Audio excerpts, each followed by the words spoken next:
ناشتہ بھی نہ کیا اور کالج آتے ہی منیر کو ڈھونڈنے لگی تاکہ اپنی پریشانی سے آگاہ کروں۔ 2 پیریڈ بمشکل پڑے، تیسرا پیریڈ خالی تھا، اس کا بھی خالی ہوتا تھا، لہذا ہم کینٹین میں آ گئے۔ میرے چہرے پر نظر پڑتے ہی پہلا سوال اس نے یہ کیا، بشریٰ کیا بات ہے؟ تم کیوں اداس ہو؟ بات میرے منہ سے نہ نکل رہی تھی۔ بڑی مشکل سے بتایا کہ اگلے ماہ منگنی ہونے والی ہے، والد صاحب نے رشتہ طے کر دیا ہے، تم کچھ کرو۔ وہ بھی پریشان ہو گیا، کہنے لگا اگر تم کہتی ہو تو اپنے والدین کو تمہارے گھر بھیج دیتا ہوں، وہ رشتہ طلب کرنے آ جائیں گے، جیسے بھی ہو میں ان کو راضی کر لوں گا۔ مجھے یقین ہے کہ وہ بے مراد واپس ہوں گے، ابو کسی صورت نہیں مانیں گے، انہوں نے اپنے جس رشتہ دار کو زبان دے دی ہے وہ ان کے بچپن کے دوست بھی ہیں، لہذا والد صاحب نہیں مانیں گے۔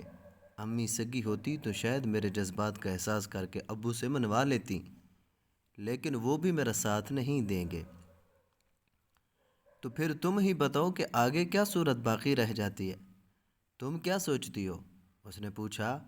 اگر تم والدین کی پسند کو قبول کرتی ہو تو میں ہمیشہ کے لیے تمہارے راستے سے ہٹ جاتا ہوں، پھر کبھی میں تمہاری راہ میں نہیں آؤں گا۔ میں مر تو جاؤں گی لیکن تمہارے سوا کسی اور کی دلہن بننا قبول نہیں۔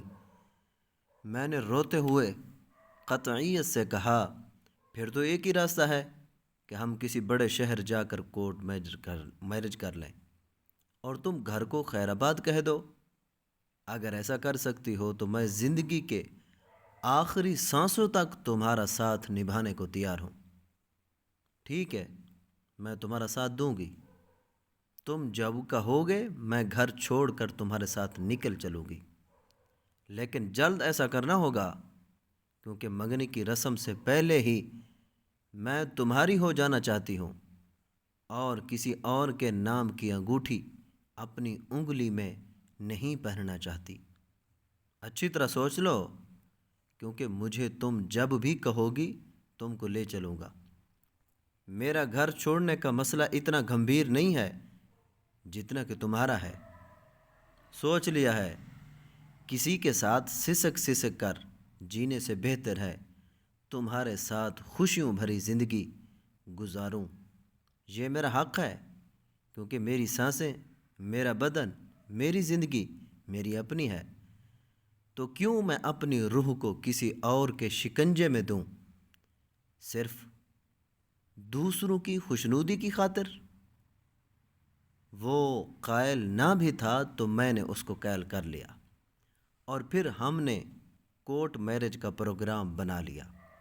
دن اور وقت طے ہو گیا۔ اس نے کہا کہ رات کو 2 بجے میں تمہارا انتظار کروں گا، تمہارے گھر کے پیچھے گلی میں آ جاؤں گا۔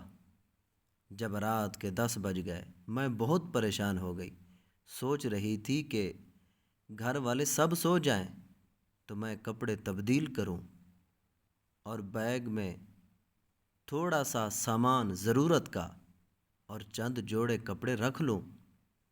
12 بجے تک سب ہی سو گئے۔ تب میں نے نہا کر کپڑے بدلے، بال خشک کیے، پھر بیگ تیار کیا، بہت آہستہ آہستہ سارے کام کیے کہ کھٹکا نہ ہو اور نہ کسی کی آنکھ کھلے۔ مقررہ وقت سے 5 منٹ پہلے بیگ اٹھا کر میں گھر سے نکل آئی۔ دروازے کی کنڈی بھی نہیں لگئی کہ کھٹکا نہ ہو۔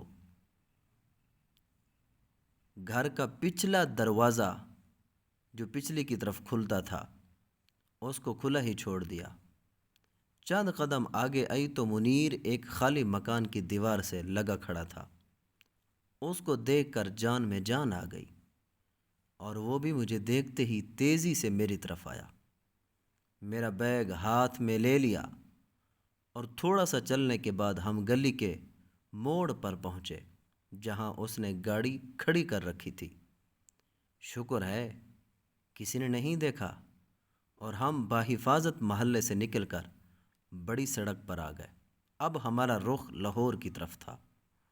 رات بھر سفر کے بعد صبح 10 بجے کے قریب ہم لاہور پہنچ گئے۔ کافی تھکن ہو رہی تھی، لہذا منیر نے گاڑی ایک ہوٹل پر کھڑی کر دی اور ہم نے ہوٹل میں کمرہ کرائے پر لے لیا تاکہ کچھ آرام کر لیں۔ منیر نے اپنا شناختی کارڈ جمع کرا دیا تھا۔ ہمیں ہوٹل میں کرائے کا کمرہ مل گیا۔ ہم تھکے ہوئے تھے اور کچھ خوف زدہ بھی تھے۔ یہاں پرسکون ماحول ملا۔ بستر پر لیٹتے ہی نیند آ گئی۔ 2 بجے تک بے خبر سوتے ہیں۔ دوپہر کو نہا دھو کر کھانا منگوایا۔ کھانا کھا کر منیر لیٹ گئے تو میں نے سوال کیا کہ گھر سے تو آ گئے ہیں، اب بتاؤ آگے کیا کرنا ہے؟ کہا تھوڑی دیر سوچنے دو کہ کیا کرنا ہے۔ پہلے نکاح کا انتظام کیا جائے تاکہ ہمارا ساتھ جائز رہے۔ وہی تو سوچ رہا ہوں۔ یہاں لاہور ہائی کورٹ میں میرا ایک دوست وکالت کرتا ہے، اس کے پاس جاتا ہوں، اس سے بات کر کے پھر تم کو آ کر کورٹ لے جاؤں گا اور نکاح ہوگا۔ گواہوں کا انتظام بھی شاید وہی کر دے گا، لیکن اس سے پہلے ہمیں رہائش کا سوچنا ہے۔ نکاح کے بعد کہاں جائیں گے؟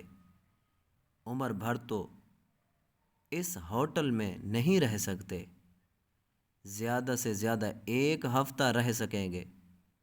کوئی مکان کرائے پر تلاش کرنا ہوگا۔ ابھی 4th ایئر کے پرچے دینے ہیں، یہ سارے مسئلے حل ہو جائیں گے۔ لیکن والدین کو جب پتہ چلے گا کہ ہم نکل آئے ہیں، وہ ہم کو تلاش کریں گے، اس کا کیا ہوگا؟